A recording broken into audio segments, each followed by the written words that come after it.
আসসালামু আলাইকুম ওয়া রাহমাতুল্লাহি ওয়া বারাকাতুহু। সম্মানিত হযরত, আপনার যদি এরকম কেউ সর্বদা ব্ল্যাক ম্যাজিক করতে থাকে, সর্বদা আপনাকে জাদু করছে, আপনার দোকানকে অফ করে দিচ্ছে, আপনার শরীরের মধ্যে বিভিন্ন রকম রোগ তৈরি হয়ে যাচ্ছে, এই ব্ল্যাক ম্যাজিক যারা তন্ত্র দিক থেকে বা যারা কবিরাজি করে, যারা এই যে মানুষের মাথা নিয়ে আর যে ভয়ঙ্কর ভয়ঙ্কর জিনিসগুলো নিয়ে যারা ক্ষতি করে, এই রকম যে কোনো ধরনের ভয়ঙ্কর ক্ষতিগুলো আপনি নষ্ট করার জন্য এবং যে কোনো ধরনের ব্ল্যাক ম্যাজিক, ব্ল্যাক জাদু, আপনার যে কোনো ধরনের খাওয়ানো জাদু হোক, হাওয়াই জাদু হোক, শরীরের মধ্যে যে কোনো রকম বান, তো আলহামদুলিল্লাহ এটা থেকে নিরাপত্তার জন্য আপনি এটা থেকে কিভাবে বাঁচবেন তার জন্য আপনাদের কাছে ভালোবেসে একটি সুন্দর আমল নিয়ে এসেছি।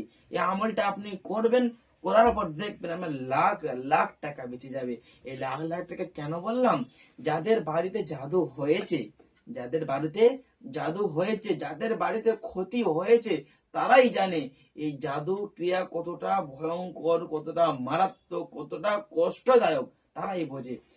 তারা এই সারা অল ইন্ডিয়া তারা ট্রিটমেন্ট করেছে, ফটো তুলেছে, তারা সব জায়গায় এসিজি করেছে, সব জায়গায় এমআরআই করেছে, সব জায়গায় সিটি স্ক্যান করেছে, কোনো জায়গায় কোনো ফল হয়নি, সব জায়গার রিপোর্ট নর্মাল।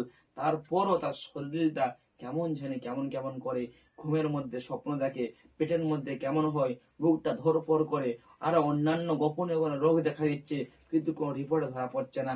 আপনি যদি এরকম রোগী হন, আপনি দ্রুত কোনো ভালো কবিরাজের কাছে, দ্রুত কোনো ভালো মুদাব্বিরের কাছে, আলেমের কাছে আপনি পরামর্শ নিন, নাহলে আপনার জীবনটা আস্তে আস্তে বিফলে চলে যাবে।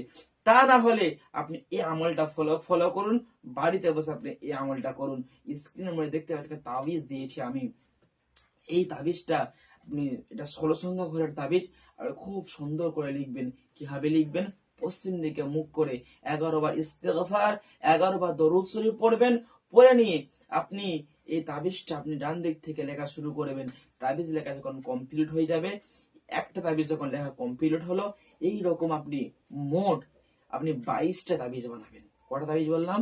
22টা, 22, 22টা তাবিজ বানাবেন। 22টা তাবিজ বানানোর পর আপনি এই তাবিজের মধ্যে, এই তাবিজের মধ্যে একটা তাবিজ নিয়ে মাদুলিতে ভরবেন, বাকি 21টা তাবিজ এমনি ভাঁজ করে মুড়ে রাখবেন। রাখার পর আপনি চোখটাকে বন্ধ করবেন। বন্ধ করে আপনি আবারও 11 বার ইস্তেগফার, আবারও 11 বার দরুদ শরীফ পড়বেন। পড়ে নিয়ে আপনি এই ছোট্ট দোয়াটি পড়বেন। আম আবরমু আমরন ফাইন্না মুবরিমুন। আম আবরমু আমরন ফাইন্না মুবরিমুন। আম আবরমু আমরন ফাইন্না মুবরিমুন। এই যে দোয়াটি আপনি শুনে শুনে লিখে নেবেন। লিখে নেওয়ার পর আপনি এটাকে পড়বেন 21 বার। পরে ওই 21টা তাবিজ এবং আরেকটা যে তাবিজ আছে এটাতে ফুঁক দেবেন।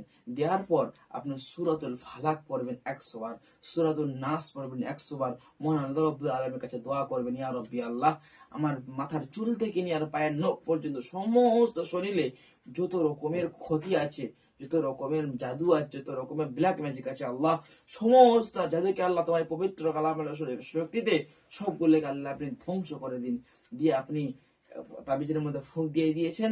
দেওয়ার পর 21টা তাবিজ প্রতিদিন একটা করে রাতের বেলা 1 গ্লাস পানির মধ্যে ভিজিয়ে দেবেন। সকালবেলা দেখবেন জাফরান কালিটা ছেড়েছে এবং কাগজটা তুলে বাইরে ফেলে দেবেন। ওই পানিটা আপনি দুবার খাবেন দিনে। আপনি সকালবেলা ওই পানিটায় হাফ খাবেন সকালবেলা খালি পেটে, আর একবার খাবেন বিকেলবেলা খালি পেটে, যখন আপনার পেটটা খালি থাকে, দুপুরের খাওয়ার পর আর রাতে খাওয়ার মাঝখানে খালি পেট থেকে, এই যে ঠিক বিকাল টাইমটা বা সন্ধ্যা হবো হবো এই টাইমটাই, আপনি এই টাইমটাই খাবেন। দিনে দুবার খাবেন, দুবার একটু চোখে মুখে পানি দেবেন। দেওয়ার পর আপনি ওই যে আপনার যে তাবিজ, আরেকটা যে তাবিজ আছে 22টা বলেছিলাম, যে গোষ্ঠটা ভিজিয়ে খাবেন, আর একটা তাবিজটা ছেলে হলে ডান হাতে পড়ুন, মেয়ে হলে বাম হাতে পড়ুন না।